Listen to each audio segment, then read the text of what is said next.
It's my pleasure to introduce to you Dr. Barbara Mellers.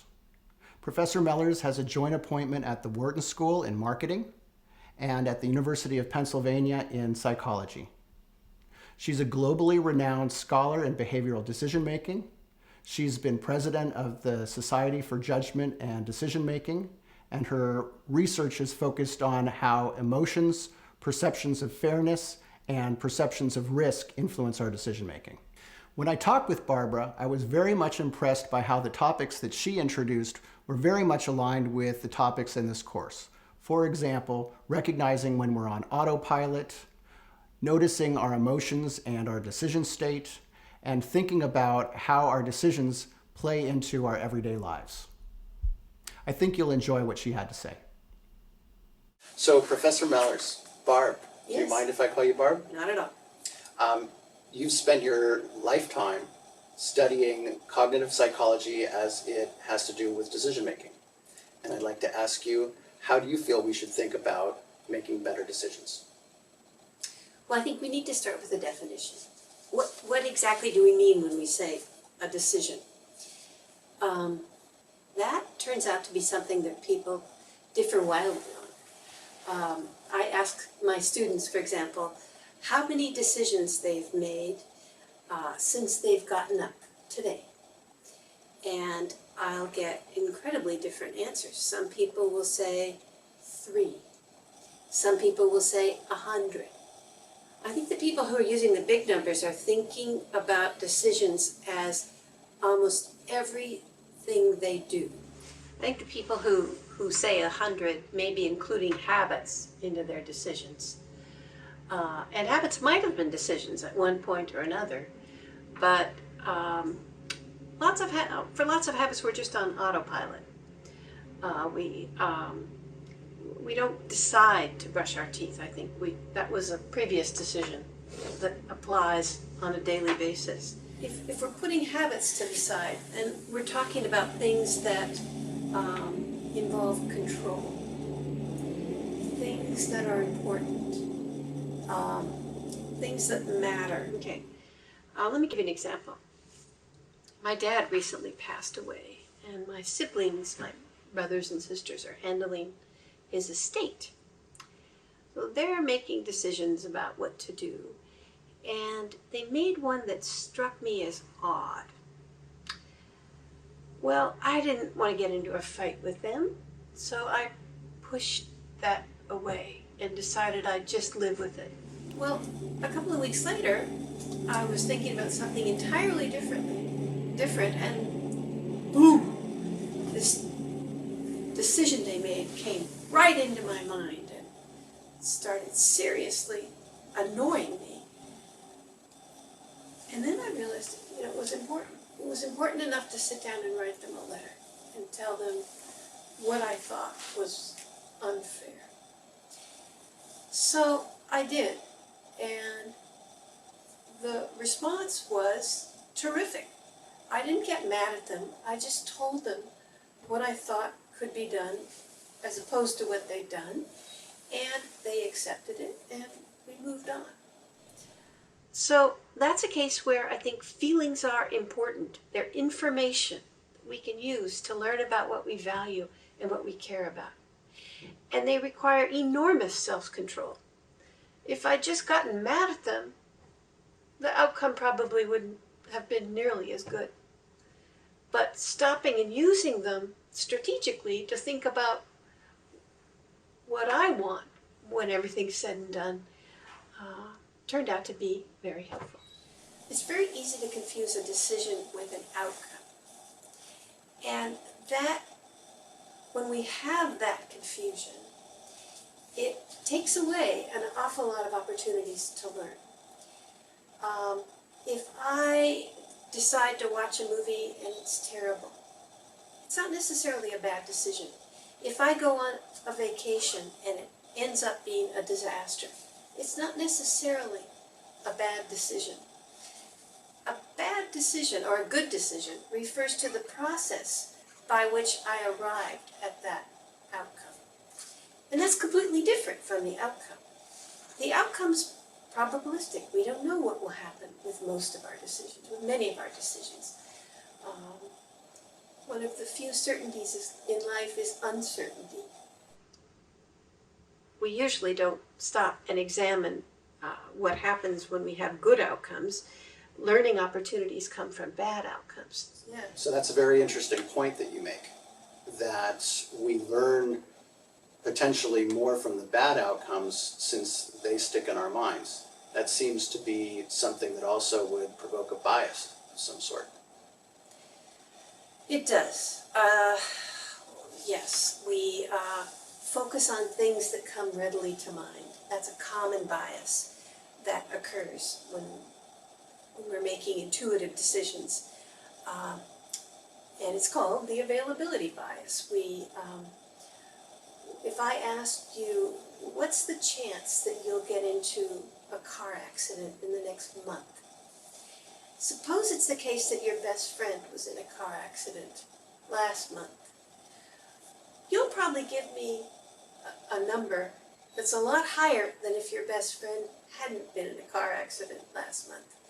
We just pull in things that are on the top of our minds to use to answer questions about how likely something is, or how much we like something else, or don't like something else.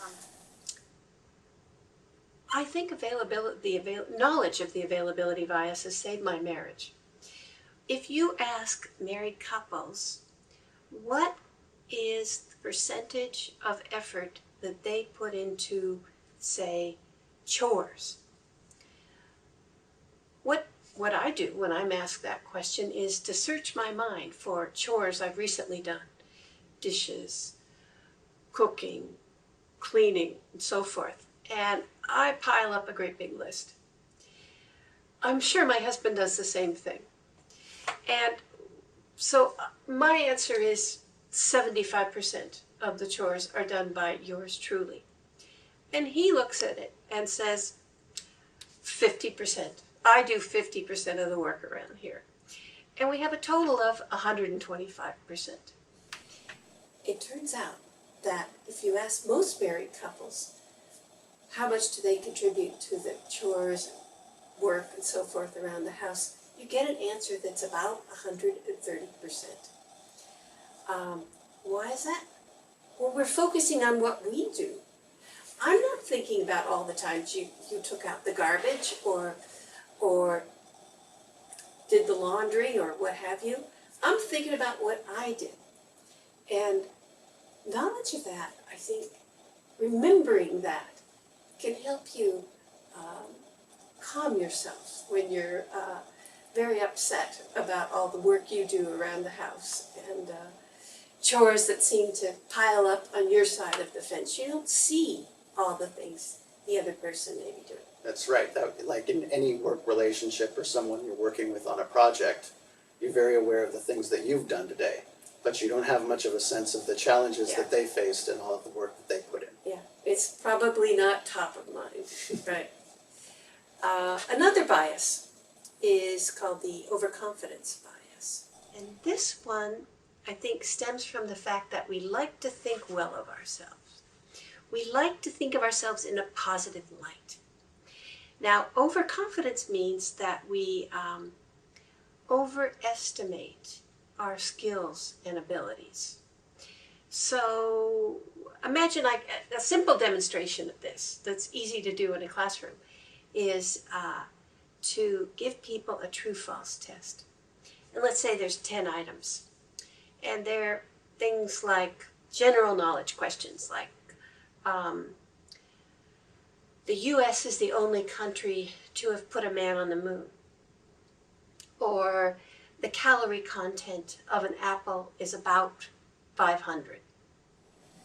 Indeed, it's true. The U.S. is the only country to have put a man on the moon. And the calorie count of apples, well, that's more like 100, not 500. But imagine each time I give you a question, I say, true or false? And you tell me what you think. And then I say, now tell me how confident are you that you're right? Well, if you have no idea, and there's two possible answers, true or false, you'll say 50%. And if you're absolutely sure the US is the only country to have put a man on the moon, you'll say 100%. Now, most of the time you're in between. You're not quite sure. So your answers will fall somewhere between 50% and 100%. Now, I could check after you finish the test to see if you have meta-knowledge about what you know. How much do you know about what you know and what you don't know? And I can take the percentage of answers that you got correct and compare that to your average confidence rating. Well, a systematic pattern emerges. People say that they're much more confident than they should be. So, you're 85% confident and you only got 60% right. Something's wrong there. You think you know more than you actually know. Now, you could say to me, so what? And I will say, that makes a huge difference. Let's think about some cases where people might be overconfident. Go back about 10 years ago when we were worried about weapons of mass destruction in Iraq. And people in our government were saying, it's a slam dunk, Mr. President. Well, we went in, we looked for the weapons, and none appeared. Overconfidence? Sounds like it to me. You get in a car accident. You think it's the other guy's fault. You hire a lawyer, and the lawyer says, well, take it to court. 95% chance that you'll win. Well, you lose. Now, there's no guarantee. 95% doesn't say he's going to win every time. But it says, in the long run, he should be up there 95% of the time. Most people don't check. They don't check and they don't adjust their beliefs accordingly to give accurate information of how often they do win in court or they do surgery with successful outcomes. So, overconfidence can be a serious problem. Another bias is known as the confirmation bias. And this has to do with poor search processes and poor attentional processes, what the information we focus on. We like to focus on things that confirm our original beliefs. So, let's suppose I am trying to decide whether to go out on a date with someone. And I think I like the person. I know two people who know this person fairly well. One likes the person, one doesn't. People tend to call the person that's consistent with their original beliefs. In this case, I'd call the person who likes the other individual. It supports what I want to hear, the information I want to hear. And that can be deadly. I think we're our own worst enemies when it comes to the information we look for. We look for things that are consistent with what we want to hear. And I think this course will give people exactly the kind of information they need to start recognizing their own biases.